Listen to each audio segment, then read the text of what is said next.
Na minha visão, RH tradicional não sabe contratar vendedor. Se RH não sabe contratar vendedor, quem deveria ocupar essa cadeira? Vamos lá. Tem uma coisa que a gente fala em vendas que é, bom, eu costumo chamar de gestão de talentos, né? Gestão de talentos. Uhum. Para mim, o comercial precisa estar inserido no processo de seleção de RH. O que vai acontecer?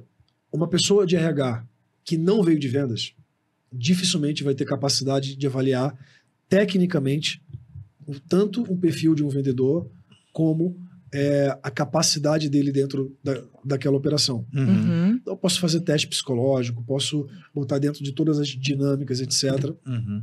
Mas a maioria das empresas sofre porque não inserem o comercial dentro desse processo. Uhum. Então, cara, assim, uma dica que eu dou para quem não tem um RH focado em contratar para vendas, né? Tá.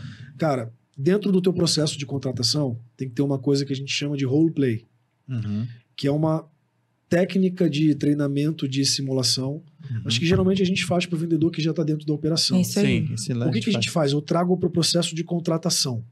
Uhum. Então, imagina assim, a gente vai vender, eu vou falar aqui do nosso, né? Eu vou vender Sales Club. Tá. Eu vou fazer um processo de seleção para o vendedor. Uhum. Um dia antes da dinâmica, eu vou mandar um playbook para esse vendedor, um guia da dinâmica que a gente vai fazer, e no nosso caso a operação é remota, então ele vai fazer esse processo 100% remoto. Ok.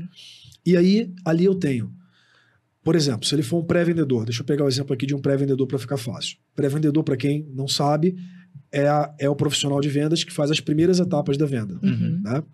Então, eu vou dar para ele quais são os critérios de qualificação da minha operação, ou seja, o que é um lead qualificado. SLA. Se ele nunca ouviu falar nisso, problema, ele vai ter que aplicar isso na dinâmica. Eu vou dar para ele o que é o produto, o que a gente faz e tal, qual é o objetivo daquela dinâmica, que o objetivo é agendar uma reunião com o especialista e tal. Eu vou dar para ele o spin selling dentro desse material, porque é uma venda técnica, ele precisa implicar o cliente. Para quem não conhece spin selling, é uma metodologia de qualificação para você diagnosticar melhor as necessidades de um cliente antes de evoluir ele no processo comercial. E aí eu vou pôr o spin lá. Então, ou seja, tudo que o time de pré-vendas usa de fato na operação, ele vai ter lá na mão dele. Com o objetivo claro da dinâmica, etc. E assim, um dia antes da dinâmica. Por quê? Porque antes dele começar, eu já medi o nível de curiosidade do cara em estudar aquelas coisas que a gente compartilhou. Porque quando você faz a dinâmica, você percebe que vem um monte de gente falando um monte de coisa aleatória, porque na verdade ele não se aprofundou no assunto que a gente passou para ele. Você vai testar a resiliência, a querência do cara, da pessoa, porque, porra, se o cara de um dia para o outro eu vou mergulhar, eu vou virar à noite, eu vou estudar aquilo, eu vou chegar lá sabendo aquilo, né? Então você mede curva de aprendizado, porque tem gente que assimila demais de um dia para o outro, tem gente que, porra, não consegue falar nem a língua e tal. Então, olha só a quantidade de coisa que eu já peguei sem nem fazer a entrevista, né? E aí, quando a gente faz a dinâmica, como é que a gente conduz isso? Não dá para deixar o RH sozinho, a menos que ele já tenha aprendido com esse processo. Mas, idealmente, um gestor da operação ou alguém que tenha condições de avaliar tecnicamente o que é um bom trabalho de pré-vendas, entre nessa dinâmica. Para fazer o quê? Para fazer um papel do pior cliente possível. Ah, entendi. Do pior cenário. O gestor comercial vai ser o cliente, por exemplo. O gestor ou um vendedor sênior ou envolve o time de vendas nisso. Entendi. Por quê? Porque ele vive o dia a dia. E aí, imagina, a pessoa está na dinâmica, ela vai viver um inferno. Ela vai viver o pior cenário possível na contratação.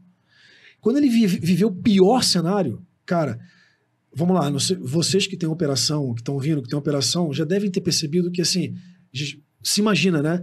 Se você fizer isso, qual é a chance de você trazer para dentro alguém muito mais bem alinhado com a tua realidade? Não, eu tô imaginando já a gente falando assim, já é difícil contratar. E ainda eu vou ter que colocar os candidatos para fazer isso que ele tá falando, não vou contratar ninguém. Ah, mas hoje eu acho que é uma pergunta que o pessoal deve estar se fazendo, né? E, pô, para isso eu vou trazer uma referência, então. Cara, na Sales Farm a gente aloca 50 posições por mês em média, nós não abrimos mão desse processo. Não, total. 85% das pessoas são reprovadas nessa etapa, e tudo bem. Quanto? 85%. Nossa. Das reprovações são nessa etapa. Meu Deus. Sabe por quê, Jussiel? E por que é importante? Cara, vocês acreditam que tem pessoas que são, digamos assim, especialista em entrevista? Ah, sim. Cara, já vem com a receita, assim, a frase pronta. É. E em vendas? Nossa. É tudo vendedor. É. Cara, tem uma frase que eu gosto muito, que eu acho que encaixa aqui. O que você grita tão alto que eu não consigo ouvir o que você diz. Eu não Total. acredito em entrevista mais. Eu não acredito em entrevista mais. Entrevista... Eu hoje, quando eu faço uma entrevista, na verdade, a minha postura é mais assim. Eu entro, obviamente você quer saber algumas coisas básicas, mas fora isso eu falo, cara, que dúvida que você tem? Porque vendas é muito mais sobre o que eu pergunto do que sobre o que eu falo, não é? Uhum. Total. O nível das perguntas que a pessoa me faz me diz muito mais sobre ela do que o nível das respostas. Eu já tô imaginando aqui, Jussiel, a gente fazendo assim, ó, amanhã vai ter uma dinâmica. Quer entrar aqui para vendas? Vai ter uma dinâmica. E fazer isso daí, colocar a galera no Não, fogo. e isso daí, né, que é, se alguém se perguntou assim, tá, mas já tá difícil contratar, se eu fizer isso, não vou contratar. Aí eu vou lhe falar uma frase que eu me lembro muito bem do Sales, eu lembro, na verdade, várias frases. Não existe um bom treinamento que resista a um mau recrutamento. Era isso, né? Exatamente. Então também não adianta você colocar pra dentro, porque você não vai conseguir treinar essa pessoa. Cara, testa na prática. Na prática. Escreve na parede da empresa. Aqui é tudo na prática, sabe? Show. Então, e é isso, assim, eu acho que esse lance das perguntas também é muito poderoso. Cara, que dúvidas que você tem? E aí você percebe que tem gente que olhou teu negócio. Pô, qual é o objetivo da empresa? Por que vocês... Pô, esse cara se interessou pelo negócio. Aí o outro pergunta, sabe, sobre o quê? Mas tem tique refeição? Cara, pela qualidade da pergunta... Sim, já diz muito, né? Já diz muito, né? Total.